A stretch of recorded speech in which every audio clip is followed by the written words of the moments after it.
welcome to a new moon forecast with me, Freya of Freya Astrology. Welcome back, and if you're new here, welcome. This is a friendly space to share all things astrology with passion and excitement and enthusiasm, but also clarity and authenticity is at the absolute heart of what we do here. We are in the car office. We have not recorded a video here from a long time. I'm parked up and I'm doing my video from here this week because this is the only time that I have. So we're changed to the regular scenery, but here we are. So we are looking forward to the new moon in Taurus, which is taking place on the 16th of May at 25 degrees of Taurus. So to look to see where you are sowing a new seed of intention, which is something that we always do at a new moon point. It's always the time to sow a new seed of intention, to put forth new ideas, to allow your body to conjure up new feelings, new connections, new ideas, perhaps for work or for family or for career or for your well-being. It depends where it falls in your birth chart as to how you connect to the Taurus energy, but we all connect to the Taurus energy in some way or other. Whether we have planets and placements in the sign of Taurus, then this will be more of a significant new moon seed sowing point for us, or if we don't have planets in the sign of Taurus, then we still have a Taurus house in our birth chart. So out of the 12 houses we have in a birth chart, each house is represented by a zodiac sign, and you look for the Taurus sign on the outside wheel to see which house, or therefore which life area, is being activated by this new beginning point. Is Taurus ruling your 11th house of communities and friends? Is it ruling your 5th house of children and creativity? Is it ruling your 9th house of spirituality, higher learning, wisdom, long distance travel? Or your 1st house as a Taurus rising? Then it's ruling over your body, your well-being, your perspective on the world. So we all have this Taurus energy somewhere in our birth charts. This one is really about body consciousness. After a tumultuous 8 years of Uranus being in the sign of Taurus, where this new moon is taking place, we have now got a rest from Uranus in Taurus. Uranus will not go back into Taurus in our lifetimes. If we live a kind of standard 80-90 years on this earthly plane, then we will not see Uranus return to Taurus in our lifetimes. We have now got Uranus in Gemini, which is a different energy, and it takes that stress of redirection, shocks and surprises. Suddenly we're doing this, not doing that. Suddenly the marketplace is wavering, with huge peaks and troughs in the financial part of life. This is also very connected to our food resources and general resources like commodities, gold, silver, vegetables, meat. All of the price of all these things have really sort of shifted over the last 8 years. Now Uranus is away from that sign, we can start to see a resettling in those topics in our life, particularly in our bodies. Taurus is very connected to the body. The moon is where the moon is exalted in the sign of Taurus, and the moon rules over body. So when we think about the sign of Taurus, we think about the wisdom of our body. It's a fixed earth sign, so it's like we recognize these feelings in our body. Fixed is like recognition, familiarity, something I really know to be true for me and myself. The other fixed signs, we've got Taurus, Leo, Scorpio and Aquarius. These are also zodiac signs that find comfort in the fact that in ideas of familiarity and solid unchangeability. These are my tastes. I go to a restaurant, I order the same thing because I know I'm going to love it and I'm going to enjoy it so much. It's not like a mutable sign like Sagittarius, Pisces, Virgo or Gemini that might go to the restaurant and be like, right, I'm just going to order something random and see what happens. Because Taurus is like, no, I know what I like, as are the other fixed signs.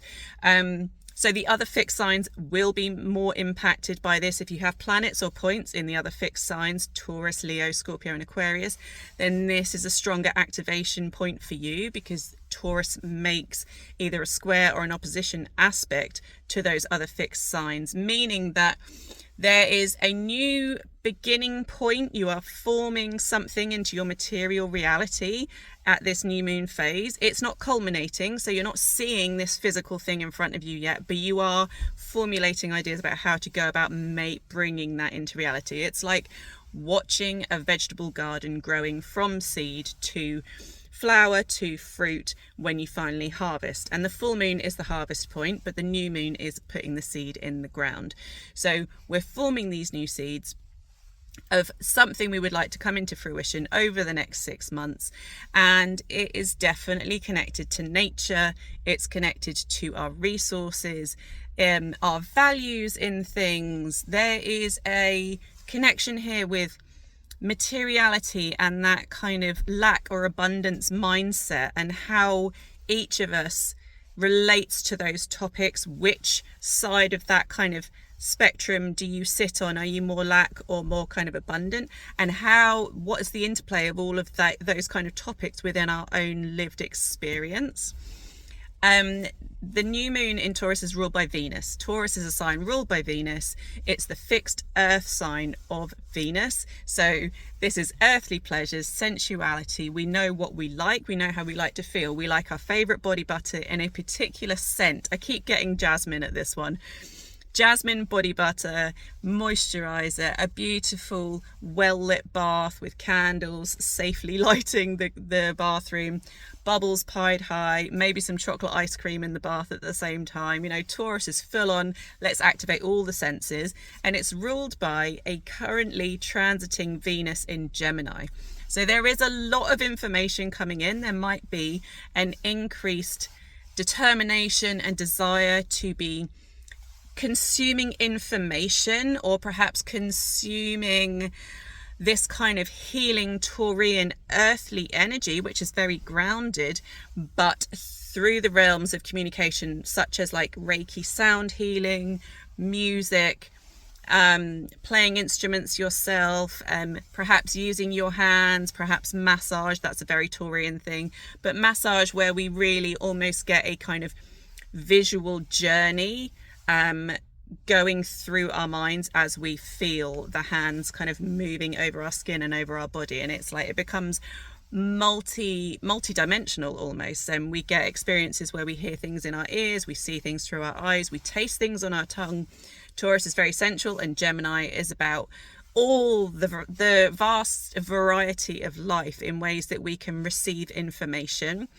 And soon after this new moon in Taurus at 25 degrees, we will be seeing Venus moving into the sign of Cancer over the next week, where she really moves into this idea of sumptuous, delicious, whole fat, full fat cream. That's always my description of Cancer. We are thinking nourishment, we're thinking comfort. We're not thinking so much about experiencing our material world and our senses through multiple ways. We're just thinking about receiving information through our physical bodies through comfortable ways. This is almost like we have a period of time where we're just wearing just our regular everyday clothes, and Venus moves into Cancer, and it's like I have to adjust my wardrobe to suit the weather. If I'm too cold, I'm not going to function well. If I'm too hot, I'm not going to function well. I need to be just right, like the teddy bear's picnic, like the Three Bears and Goldilocks. There is a real need for comfort, familiarity, family, connection, nourishment, nurturing. Cancer is a sign ruled by the moon, so we're thinking about how do we mother ourselves, how do we mother other people, how do we receive mothering, do we allow other people to mother us, or are we kind of in that crab shell, that Cancerian crab shell, and like, no, I'm not letting anybody in the inner sanctum. They're not going to see this squishy crab meat because I'm feeling too defensive. That can be one of the shadow sides of Cancer.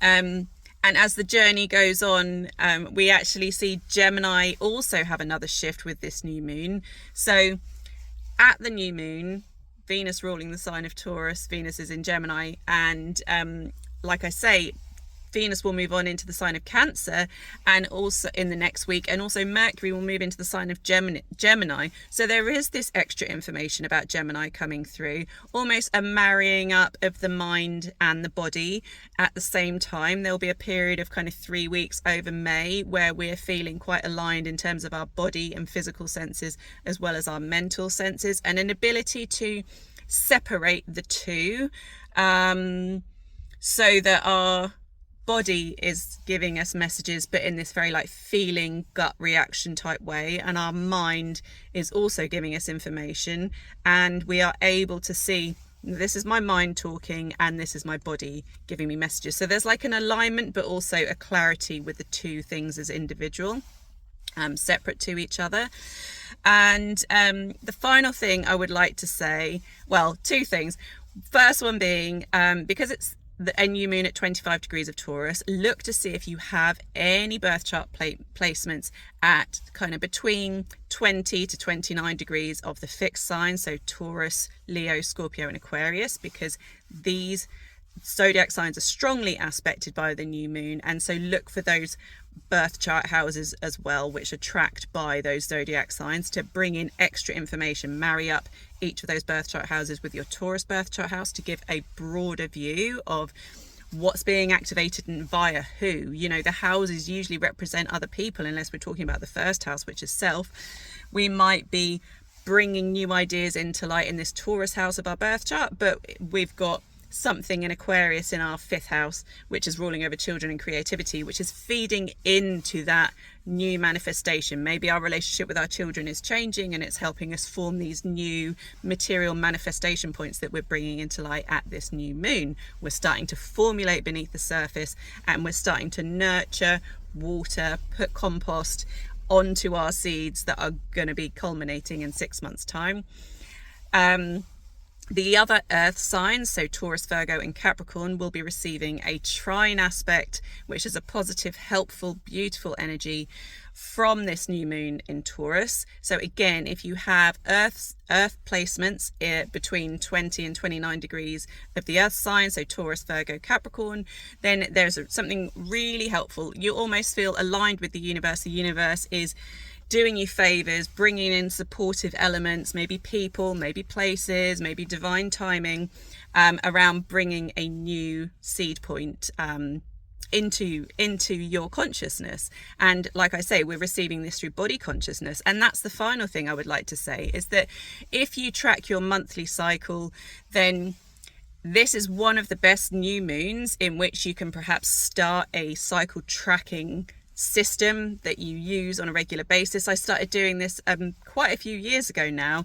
I literally just put it into my Google Calendar. I'll put, okay, day 1 of my cycle, day 1 being the first day of your bleed, or day 14 of my cycle. Often that is the day when women ovulate, not always, but by tracking these things and putting them into our Google Calendar or writing them in a diary, each month we can go back to a checkpoint within our own body wisdom. I was literally sharing with somebody about this earlier, and each month you build up a picture, and this is such a beautiful new moon for body wisdom to be talking to us. It's the sign of the moon's exaltation. The moon is body, it's women, it's reproductive organs, it's ovaries, it's breasts, it is female hormones, and she is speaking to us. And through taking the slow road, Taurus loves the slow, steady approach. So this slow, steady approach of tracking our cycle wisdom is something that builds up over time. It's not just, I tracked my period or I tracked my ovulation, I tracked my symptoms of my monthly cycle over a day or over a week. Although that's great, it's a great place to start, but really the bigger picture of cycle tracking and its pure body wisdom, which then aligns with soul wisdom and spiritual wisdom, comes over doing it over a period of time. And you start to notice, okay, 1 month I put in that on day 9 I particularly like eating potatoes. This is actually true for me and my own story of cycle tracking. I love to eat potatoes. It's very Taurian. It's like fruits of the earth that I can put into my mouth, and I love the feeling of them. I love it when they're warm. I love how they make my stomach feel nice and full and nourished. And then I noticed that I was starting to put this on day 9 of every month. And I was like, oh, there we go. I like potatoes on day 9. Day 19, I particularly struggle with. It seems to be the hardest day of any month for me. I know I'm going to be tearful. I know anything's going to set me off and make me feel really grumpy. And I need to make sure that I have got warm feet. This is something that's coming into my reality. Soft, cozy slippers. Again, very Taurian. What's your material reality? What is your body saying to you? What does she need? Does she need warm slippers? Does she need cooling ice packs on her feet because the feet are too hot and raging with fire? So this is perfect, kind of perfect activity for this new moon in Taurus. It's track your bodily symptoms, track the wisdom of your bodily cycle. Whether you are male or female, track the wisdom of your bodily cycle over a period of time. Take the slow road, keep notes, and listen. It's almost like keeping a food diary as well. Listen to the reaction of your body when you consume, I don't know, particular spices or herbs or caffeine or carbohydrates or proteins.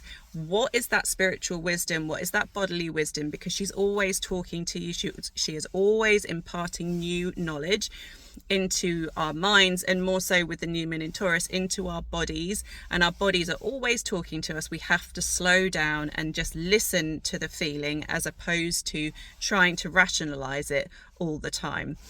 Thank you so much for joining me for this new moon update. If you'd like to book a reading with me, I'm available at the link in the description below. There's horoscopes for this new moon as well in the shorts on my YouTube also. So please take a look at those. They are always recorded for your rising sign, so listen for your rising sign, but you can also listen for your sun and moon sign as well. The rising sign is always going to give the more accurate kind of anticipation of what kind of story your new moon is going to be about, because the rising sign puts Taurus in that correct birth chart house that we were talking about at the beginning of the video. Thanks so much for joining. I'm Freya of Freya Astrology, and I'll see you again soon for the full moon in 2 weeks' time.